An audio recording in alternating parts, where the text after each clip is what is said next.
huenda likawa gumzo jipya katika ulimwengu wa soka. Mwamuzi wa kimataifa kutoka nchini Somalia, Omar Abdulkadir Atan, amenyimwa visa kuingia nchini Marekani kwa ajili ya kuchezesha michuano ya kombe la dunia. Hii ni TriGen Media.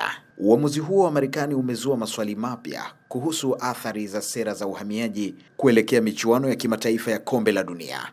Refari Atan ni miongoni mwa waamuzi wa kutumainiwa katika mashindano hayo na alitarajiwa kuweka rekodi na historia kama raia wa kwanza wa Somalia kuchezesha mechi za fainali za kombe la dunia la FIFA 2026. Alishinda tuzo ya mwamuzi bora kwa wanaume katika shirikisho la soka Afrika CAF mwaka 2025. Mkasa huu wa kukataliwa kuingia nchini Marekani ulimkumba katika uwanja wa ndege wa kimataifa wa Miami mara tu alipowasili kwa ajili ya mafunzo ya waamuzi kuelekea michuano hiyo ya kombe la dunia.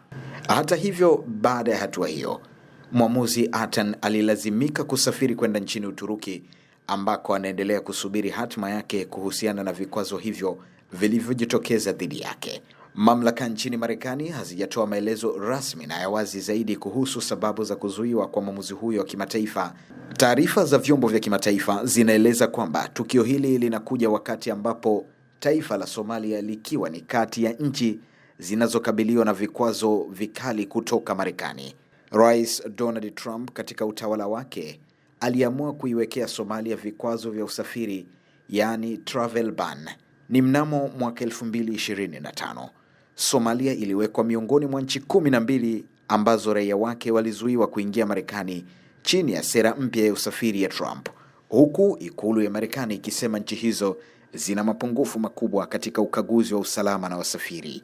Hata hivyo, wakosoaji wa sera hiyo wanasema hatua hiyo pia ilihusishwa na msimamo mkali wa Trump kuhusu uhamiaji na haikutegemea tu sababu za usalama.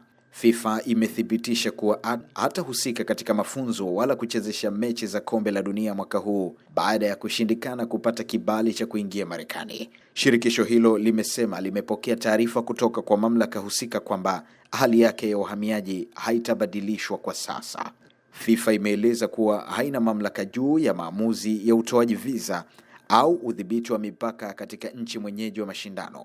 Kwa mujibu wa kanuni za kimataifa za uandaaji wa matukio makubwa ya michezo, serikali za nchi husika ndizo zenye mamlaka ya mwisho kuhusu nani anaruhusiwa kuingia katika eneo lao. Serikali ya Somalia imeonyesha kusikitishwa na tukio hilo, huku maafisa wa Wizara ya Vijana na Michezo wakieleza kuwa Atan alikuwa na nyaraka zote zinazohitajika kwa safari yake, jambo lililoongeza mshangao kuhusu uamuzi wa kumzuia kuingia nchini humo.